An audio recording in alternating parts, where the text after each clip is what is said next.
I chose this photograph because it speaks to, I think, the unique vulnerability of children during the Holocaust, but also the ways in which they commemorated their experiences at the time. It's a photograph of two friends, Georg Szpic and Jakob Fertig, who were then living at the Hamburg Jewish orphanage.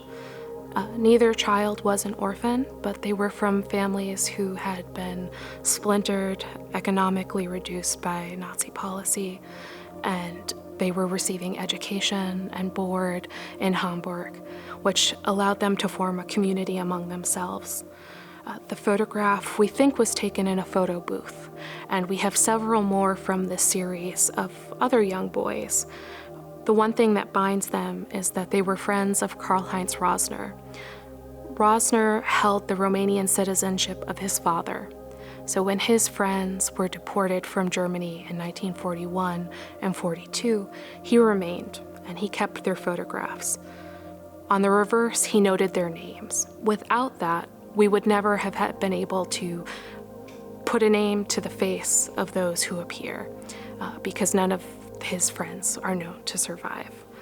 They were deported to Riga, to Auschwitz, and Karl-Heinz, who until 1944 was able to remain in Germany and was only deported to Buchenwald when geopolitical circumstances changed, was able to retain those photographs. Karl-Heinz, and we can derive this from sort of the appearance of his childlike handwriting, that he was likely captioning the photographs as his friends were leaving his life.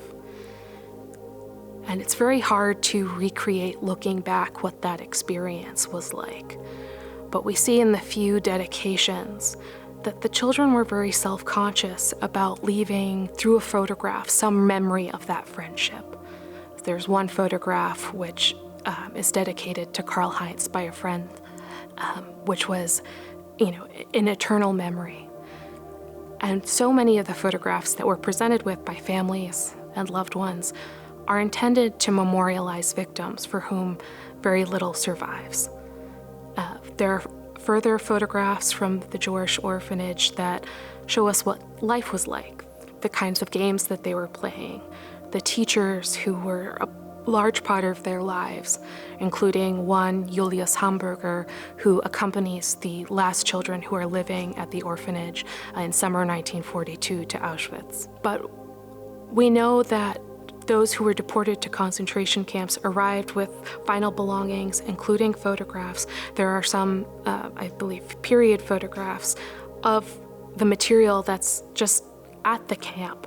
And what has a use for Nazi authorities, which can be reused, would have been sent back to the Reich for any further purpose. The processing of precious metals from human bodies, the repurposing of clothing items.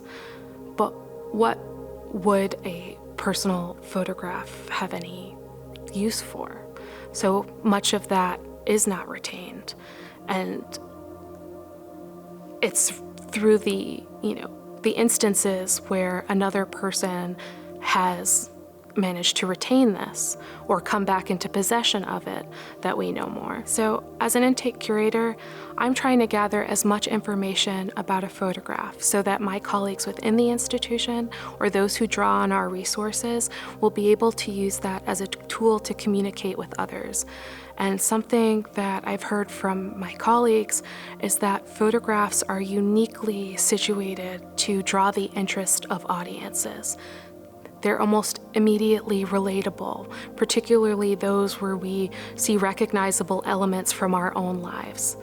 And though this snapshot of two boys and just an intimate moment of their friendship is very ordinary, it's a unique entry point to, the sympathy that we might have for someone who was subject to such horrible dehumanization.